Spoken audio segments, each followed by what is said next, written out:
आज का जो हमारा टॉपिक है वो है returning multiple values by function, या फिर इसको हम इस नाम से भी जानते हैं return by reference, return pointer या रिटर्न एरे। इसको काफ़ी आसानी से हम समझ सकते हैं।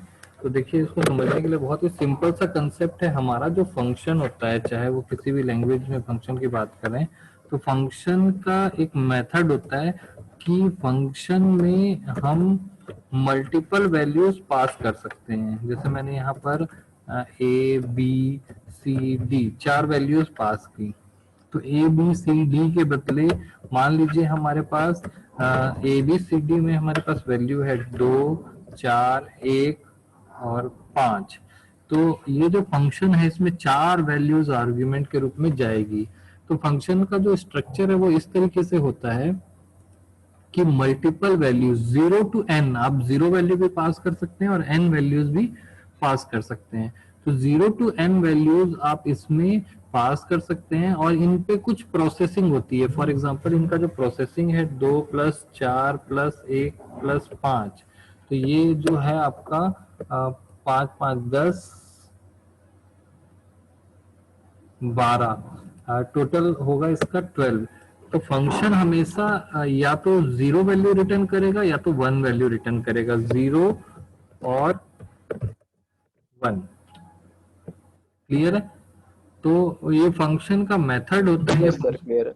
मैकेनिज्म होती है फंक्शन में। उसका रूल बना हुआ है कि ये मल्टीपल वैल्यूज हम आर्गुमेंट में दे सकते हैं, लेकिन रिटर्न केवल सिंगल वैल्यू होती है।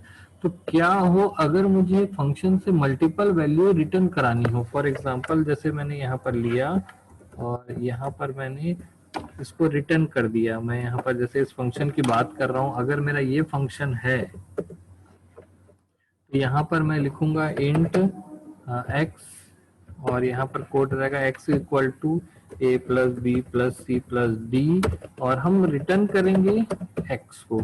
तो फंक्शन केवल एक सिंगल वैल्यू ही रिटर्न कर सकता है, फंक्शन मल्टीपल वैल्यूज रिटर्न नहीं कर सकता। यानी फंक्शन को x, y, z ऐसे 3 वैल्यूज हम रिटर्न नहीं करा सकते, ये अलाउड नहीं है। नॉर्मली ये अलाउड नहीं है, बट हमारे पास एक मेथड है जिसके द्वारा हम फंक्शन से मल्टीपल वैल्यूज रिटर्न करा सकते हैं। वो मेथड बिल्कुल ही सिंपल सा है। हम यहाँ पर क्या करेंगे, फंक्शन एक सिंगल वैल्यू रिटर्न करता है, तो हम यहाँ पर क्या करेंगे कि एरे बना देंगे। जैसे मैंने इंट y बनाया और y में मल्टीपल वैल्यूज रख दी मैंने, और 6, 4, 5, 3, जितना चाहे उतना वैल्यू आप रखिए और एरे को रिटर्न कर दीजिए। तो रिटर्न स्टेटमेंट क्या करेगा, एक एरे रिटर्न कर रहा है।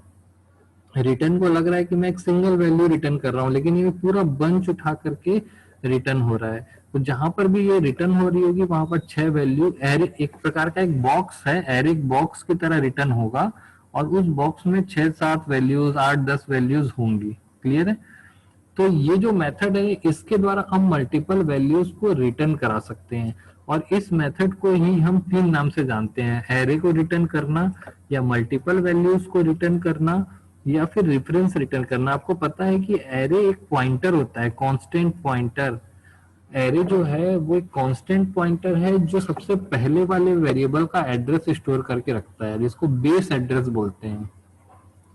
और ये पॉइंटर है, एक्चुअली हम यहाँ पर एक पॉइंटर रिटर्न कर रहे होते हैं, तो इसी को हम रिटर्निंग पॉइंटर भी बोलते हैं, या रिटर्निंग बाय रेफरेंस भी बोलते हैं। क्लियर है? तो रिटर्न स्टेटमेंट में अगर मैं कोई पॉइंटर रिटर्न कर रहा हूँ तो ये मेथड जो है क्या कहलाएगा, returning array, returning multiple values, returning by reference, या रिटर्निंग पॉइंटर, कई नाम है इसके। और जो मेथड काफी यूज होता है मल्टीपल वैल्यूज को रिटर्न करने के लिए। तो हम यहाँ पर एक सी में कोड भी कर सकते हैं, और इस तरीके से हम मल्टीपल वैल्यूज को रिटर्न भी करा सकते हैं। जैसे मैंने यहाँ पर 2 नंबर्स दिए, और यहाँ पर मैंने इंट x और इंट y ले लिया, और मैंने इनका सम निकाला। मैं दोनों चीज को रिटर्न करना चाहता हूँ, a + b और a - b। मैं दोनों का सम और दोनों का डिफरेंस भी रिटर्न करना चाहता हूँ।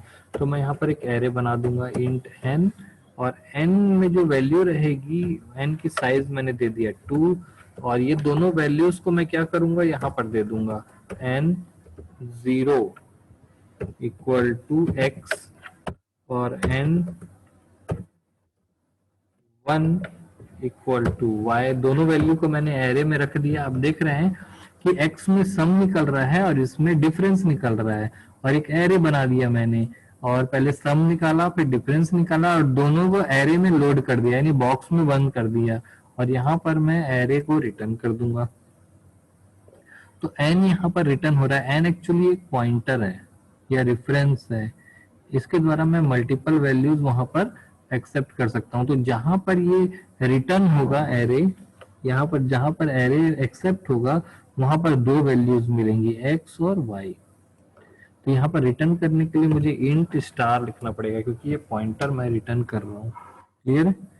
तो ये फंक्शन का तरीका है कि ये इंट पॉइंटर रिटर्न करेगा, और यहाँ पर जो इंट पॉइंटर एक प्रकार का एरे है। तो इस तरीके से मैं returning array, returning multiple values, returning by reference, returning pointer, ये हम इम्प्लीमेंट कर सकते हैं। कुल मिला के पॉइंटर को रिटर्न करना ही मल्टीपल वैल्यूज को रिटर्न करने के बराबर है।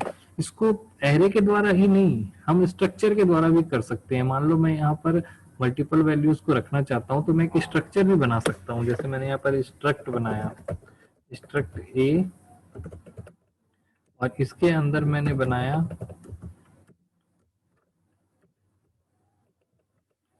इंट, मैंने बनाया ए कॉमा, या यहाँ पर मैंने बनाया p कॉमा q। ठीक है, अब मैंने यहाँ पर ये जो वैल्यूज निकाली है, ये दोनों वैल्यू को मैं क्या कहाँ पे लिखूंगा, a के अंदर लिखूंगा। मैंने इसका ऑब्जेक्ट बनाया है a1, तो मैं यहाँ लिखूंगा a1 dot p equal to x और a1 dot q equal to y। ये स्ट्रक्चर बनाया मैंने, इसमें p और q रखा, ठीक है, और इसका ऑब्जेक्ट बनाया a1। अब a1 में मैंने x लोड कर दिया, a1 में मैंने y लोड कर दिया, और a1 को रिटर्न कर दिया है। मैंने स्ट्रक्चर को रिटर्न कर दिया है। किसको रिटर्न किया है? स्ट्रक्चर को। तो यहाँ पर जो रिटर्न टाइप होगा वो होगा a, क्योंकि मैंने ये a को रिटर्न किया है, और ऊपर में स्ट्रक्चर को हमको डिफाइन करना होगा। ठीक है, यूजर डिफाइन डेटा टाइप हम रिटर्न कर रहे हैं, तो हम स्ट्रक्चर को यहाँ से रिटर्न कर पा रहे हैं। इसका ऐसा करने से हमको क्या हो रहा है, हम ज्यादा कॉम्प्लेक्सिटी में भी जा रहे हैं। अभी तक हमने सिंपल सिंपल चीजें पढ़ी थी, अब हम सब चीजें के कंसेप्ट को मिक्स कर रहे हैं, और ऐसा करने से हमको क्या हो रहा है कि हम मल्टीपल वैल्यूज रिटर्न करा पा रहे हैं। इसी को मल्टीपल वैल्यूज रिटर्न कराना बोलते हैं स्ट्रक्चर से, या फिर हमने अभी रेफरेंस से मल्टीपल वैल्यूज को रिटर्न कराना देखा। तो इस तरीके से आप मल्टीपल वैल्यूज रिटर्न करा सकते हैं, जो आपका ये आज का टॉपिक था, रिटर्निंग बाय रेफरेंस। रेफरेंस को रिटर्न करना, या फिर returning structure variable, structure variable को रिटर्न करना, यानी रिटर्न स्टेटमेंट में स्ट्रक्चर वेरिएबल लिखना। और आपने देखा return statement, return statement function का सबसे लास्ट स्टेटमेंट होता है, और ये इसका काम होता है एक सिंगल वैल्यू को कॉल करने वाले फंक्शन पर रिटर्न करता है। तो रिटर्न स्टेटमेंट में हम कोई भी सिंगल वैल्यू लिख सकते हैं, स्ट्रक्चर लिख सकते हैं, यूनियन लिख सकते हैं, क्लास ऑब्जेक्ट लिख सकते हैं, पॉइंटर लिख सकते हैं, एरे लिख सकते हैं, one dimensional array, two dimensional array, multi dimensional array, कुछ भी लिख सकते हैं। केवल वो एक सिंगल वेरिएबल के रूप में होना चाहिए, सिंगल बॉक्स के रूप में होना चाहिए। फिर जब रिसीव होगा तो वहां पर उसको तोड़ करके अपना डेटा अलग अलग कर लिया जाएगा। इसके कई सारे मैकेनिज्म है, returning structure, returning variable, structure variable, union variable, enum variable, returning object, returning class, इस तरीके का कुछ भी नाम लिखें, बट मेथड यही रहेगा। और रिटर्निंग रेफरेंस जो है, जिसमें हम पॉइंटर, एरे या फिर उसका रेफरेंस रिटर्न करते हैं। तो देखा जाए तो ये रिटर्निंग स्टेटमेंट जो था फंक्शन में, ये हम पहले भी पढ़ते आए थे कि C++ में या किसी भी फंक्शन में रिटर्न किया जाता है, और फंक्शन का लास्ट स्टेटमेंट होता है रिटर्न स्टेटमेंट। अब इस रिटर्न स्टेटमेंट की खासियत ये है कि ये हमेशा लास्ट स्टेटमेंट होगा फंक्शन का, और एक सिंगल वैल्यू रिटर्न करता है। इससे अगर मल्टीपल वैल्यूज रिटर्न करानी है, ऑब्जेक्ट रिटर्न कराना है, structure variable, union variable, pointer, किसी भी प्रकार का अलग अलग वेरिएबल रिटर्न कराना है, तो यहाँ पर ये चेंज होगा और यहाँ पर ये चेंज होगा, दो चीजें चेंज होती हैं केवल, और उसी को अलग अलग नाम दे दिया गया है यहाँ पर, जो आप अभी देख रहे हैं अपने सिलेबस में आपने देखा, जो ये वाला आपका हिस्सा है। क्लियर?